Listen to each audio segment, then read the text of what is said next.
korupsi. Dulu korupsi katanya di bawah meja, sopan malu-malu. Kemudian maju, korupsi di atas meja, terang-terangan. Sekarang meja-mejanya dikorupsi. Bukan lagi atas meja, bawah meja, meja-mejanya disikat sekalian. Ya, ini kan negeri kita udah kebanyakan tim ini. Muncul masalah, bukan diselesain, bikin tim. Urusan kagak rapi, tim makin banyak.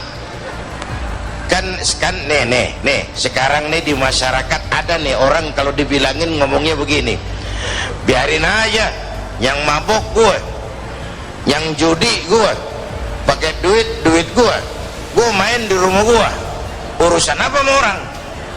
Yang zina gue, yang bayar pelacur gue, mau enak mau penyakit urusan gue, lu ngapa jadi repot? Ada tuh orang kalau dibilangin nyautnya begitu. Iya, yang judi lo, yang zina lo, yang mabuk lo. Tapi judi, zina, mabuk, maksiat, mas. Kalau ini negeri banyak maksiatnya, Allah marah. Kalau Allah marah, turun gempa. Kalau turun gempa, yang mampus bukan lo doang, monyong.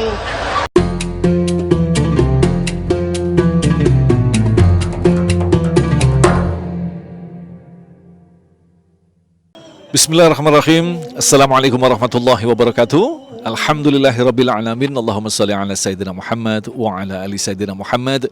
Berbahagia sekali kita dipertemukan dalam channel Ulama Bicara, di mana untuk episode kali ini kita menampilkan liputan khusus, yaitu haul ke-11 guru yang kita cintai, Kiai Haji Zainuddin MZ. Seorang ulama kelahiran Jakarta, yaitu pada tanggal 2 Maret 1952 dan wafat pada tanggal 5 Juli 2011. Berbicara tentang sosok yang luar biasa ini, Kiai Haji Zainuddin MZ mengingatkan kepada kita, yaitu dai sejuta umat.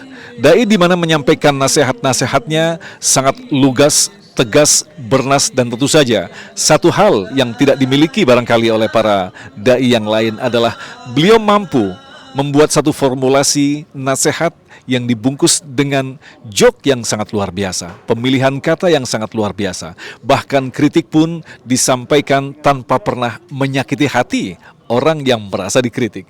Inilah kelebihan daripada Kiai Haji Zainuddin MZ.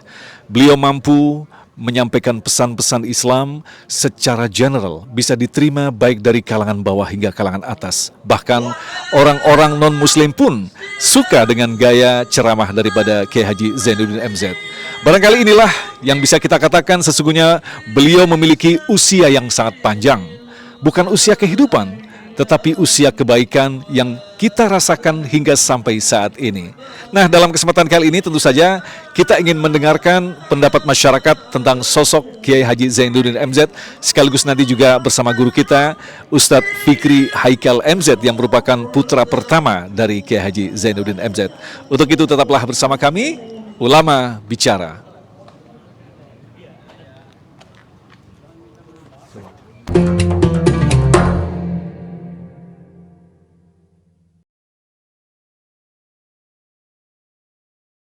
Menurut saya, beliau seorang ulama yang karismatik, ulama kebanggaan masyarakat Betawi.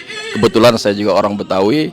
Beliau adalah seorang dai, seorang kiai yang moderat, yang bisa menyatukan umat, yang bisa memberikan ceramah sejuk bagi umat di tengah-tengah umat ketika krisis, baik krisis ekonomi, krisis moral, dan lain sebagainya. Kalau menurut saya, perlu waktu lama untuk muncul semacam beliau. Saya rasa perlu puluhan tahun, bahkan sampai 100 tahun untuk regenerasi berikutnya, untuk sekelas beliau itu. Kata-katanya itu mudah dipahami dalam berbagai lapisan masyarakat, mudah dipahami, menyejukkan, dan juga bisa memberikan edukasi kepada masyarakat baik secara pikiran maupun secara spiritual. Beliau memang seorang yang kritis, kritiknya itu cerdas, dan juga memang mempunyai sebuah wawasan yang luas. Jadi tidak beliau seorang ulama yang tidak mudah menuduh, menuding, dan lain sebagainya. Saya harap di peringatan haul beliau yang ke-11 Kiai Haji Zainuddin MZ, kita bisa mereview kembali ceramah-ceramah beliau, kita bisa ambil hikmah dari yang beliau sampaikan selama perjuangan beliau puluhan tahun beliau berjuang sampai menutup mata. Dari pasangan Turmuzi dan Zainabun. Pada saat usia hamil Ibu Zainabun 5 atau 6 bulan, Bapak Turmuzi, bapaknya Ki Zainuddin, wafat, meninggal dunia. Jadi waktu Ki Zainuddin masih di dalam kandungan, bapaknya udah meninggal. Lahir ke alam dunia kagak sempet ngelihat muka bapaknya. Lahir ke alam dunia nggak pernah sempet ngerasain kasih sayang dari seorang bapak. Lahir ke alam dunia diasuh oleh ibunya. Dari bayi, balita, lalu gede. Jadi anak kecil, jadi anak-anak. Membantu tugas ibunya. Tugas nenek saya tuh dulu katanya konon dagang nasi uduk. Orang Betawi kan begitu tuh, paling banter dua tuh, dagang nasi uduk sama dagang buah. Cari kerjaan lain, ngandong paling, jadi supir delman. Kalau kagak di Ulu Jami, Cipulir, di sono Selipi Palmerah no. Saya kembali ke hotel, tempatnya di Denpasar. Selesai sholat, resepsionis telepon saya di kamar. Pak, ada tamu mau ketemu. Jam 1 malam. Siapa yang mau ketemu kalau bukan kuntilanak? Saya tanya, berapa orang Pak? Ada 5 orang. Mengatasnamakan apa? Katanya sih tokoh-tokoh agama Hindu di Bali. Saya ganti baju, lalu turun ke lobi, nemui para biksu-biksu tersebut. Pertama, yang disampaikan biksu tersebut merasa kehilangan atas wafatnya Ki Zainuddin MZ. 5 perwakilan dari mereka datang menyampaikan bela sungkawa langsung ke saya. Mereka bilang, Pak, kami tiap hari dengerin ceramah Ki Zainuddin MZ. Tidak ada satu omongannya pun yang menyinggung perasaan kami. Omongannya nggak pernah nyakitin hati kami, nggak pernah nyinggung-nyinggung keyakinan kami. Nah nih, tadi yang disampaikan oleh Ki Zulfa, contohnya orang NU nih. Ciri orang NU kagak usil sama orang. Kagak usil sama tetangga, bodoh amat. Kagak ngoprek-ngoprek urusan orang. Saya tiap hari, kami ini tiap hari dengerin Ki Zainuddin MZ, omongannya nggak ada yang bikin kami tersinggung. Karena itu kami sangat merasa kehilangan. Masa kecilnya ngebantu ibunya berdagang, tapi karena memang keingintahuan, haus akan ilmu, kalau habis jam 9 bantuin ibunya dagang, Ki Zainuddin MZ tuh nyuri-nyuri pandangan, denger-denger ke Manaratul Islam. Itu di Gandaria ada sekolah namanya Madrasah Manaratul Islam. Manis. Selesai bantuin emaknya dagang, Ki Zainuddin tuh ngempet aja, tahu ngempet ya?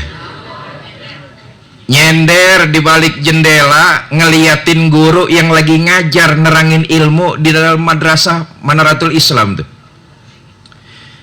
Satu guru saya ingat betul, ini yang membentuk Ki Zainuddin MZ yang kita kenal, adalah bernama Allahyarham Ki Haji Lamri Ziddi, orang Kalimantan Selatan. Ki Zainuddin MZ lagi dengerin, begitu selesai pelajaran dipanggil oleh Ki Lamri Ziddi. Nah sini, kamu nggak sekolah? Enggak Pak. Mau sekolah apa enggak? Mau. Ya sudah, besok kamu datang ke sini, nanti kamu terus sekolah. Besoknya Ki Zainuddin datang ke Manaratul Islam menemui Ki Lamri Ziddi. oleh Kiai Lemri Zidik, kemudian dibawa ke Cepete, ke Yayasan Perguruan Darul Ma'arif, di bawah pimpinan tadi Kiai Zulfa sudah mengatakan Kiai Haji Idham Khalid, Allah yarham.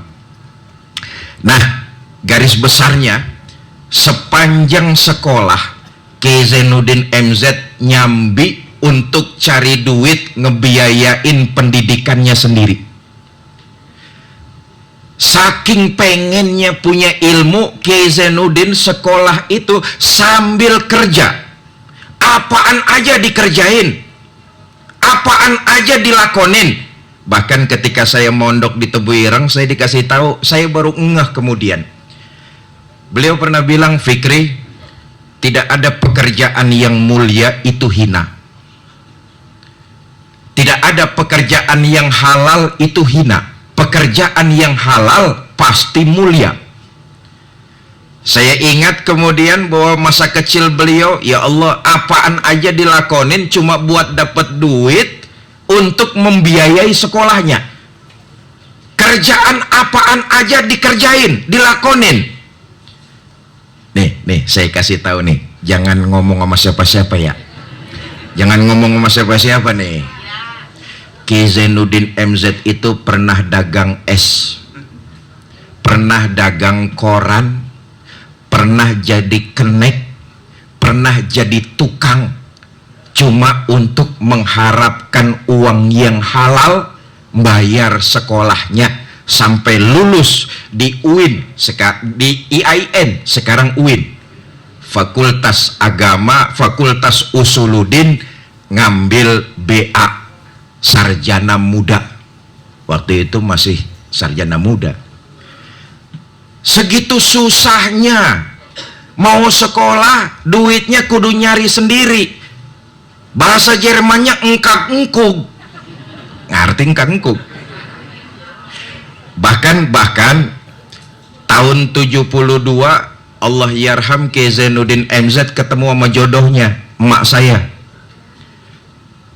Hajah Siti Khalilah, orang Gandaria.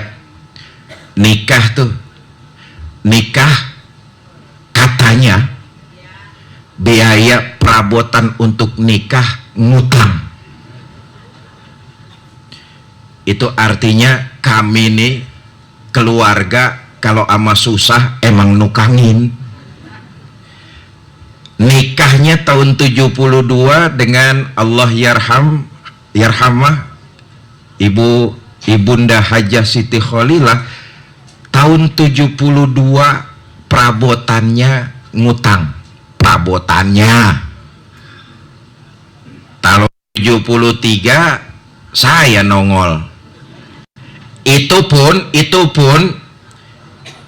Kiai Zainuddin MZ masih sangat prihatin, masih hidup dalam kondisi, ya Allah, tahun 70 di Betawi aja, Gandaria, Kebayoran dulu itu disebut Betawi pinggiran, listrik juga belum ada di situ.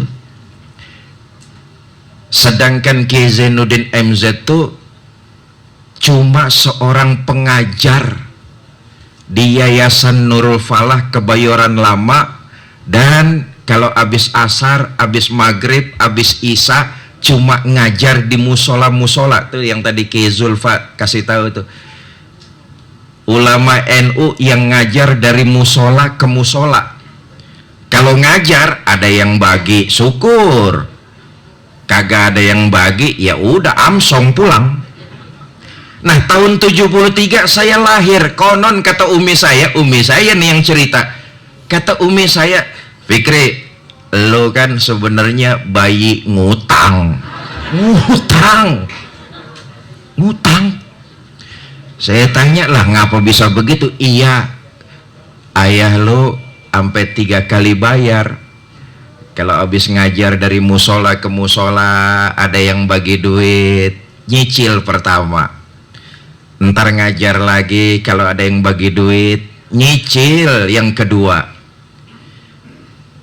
Ntar ngajar lagi, dapat uang lagi, ada yang bagi, entak mau cicilan ketiga mau dilunasin, tuh bidan ngenes. Kata bidan yang bantu melahirkan umi saya, kata tuh bidan, Zainuddin, dah cicilan yang ketiga bawa pulang aja dah, beliin susu buat si Fikri katanya. Bapak Ibu, saudara-saudara, dalam haul yang ke-11 yang ingin saya garis besarkan adalah bahwa niat beliau untuk punya ilmu tuh luar biasa.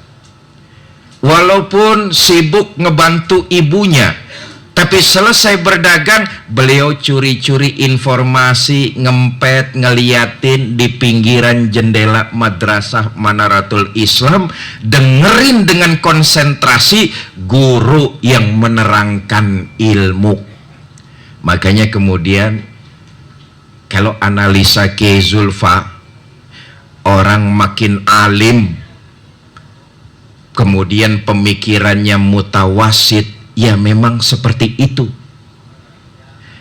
Di mana-mana mah yang belagu kopralnya, jenderalnya mah kalem. Sama juga kayak belajar silat, baru belajar satu jurus udah ganjen bener. Orang makin berilmu, makin punya wawasan, makin mendalami, nggak usil, nggak ngelihat orang picik, dikit-dikit haram, dikit-dikit salah. Oh, rupanya memang apa yang dilakukan Allah yarham Kiai Zainuddin MZ penting buat kita teladani, bahwa ilmu makin banyak kita mendapatkan ilmu, maka makin mutawasid, makin moderat, makin luas cara berpikir kita.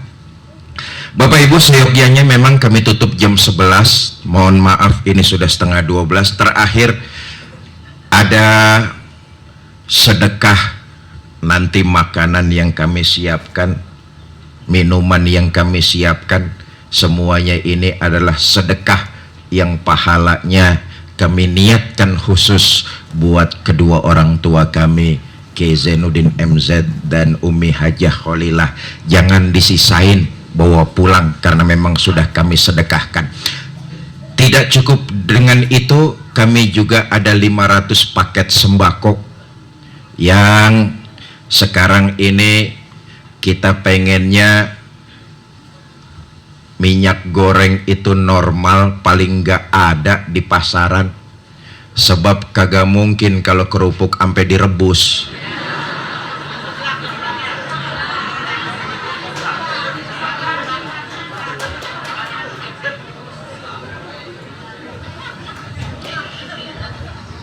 Juga kagak mungkin ikan tongkol dibikin rujak. Yang ngomong kayak begitu menurut saya ya kurang pantas juga. Komentar-komentar yang seperti itu menjadi konsumsi publik. Niat kita adalah niat ngaji. Niat kita adalah niat ngaji. Adapun sembako mah itu bonus.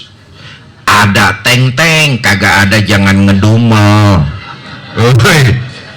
Kalau ini negeri banyak maksiatnya, Allah marah. Kalau Allah marah, turun gempa. Kalau turun gempa, yang mampus bukan lu doang, monyong.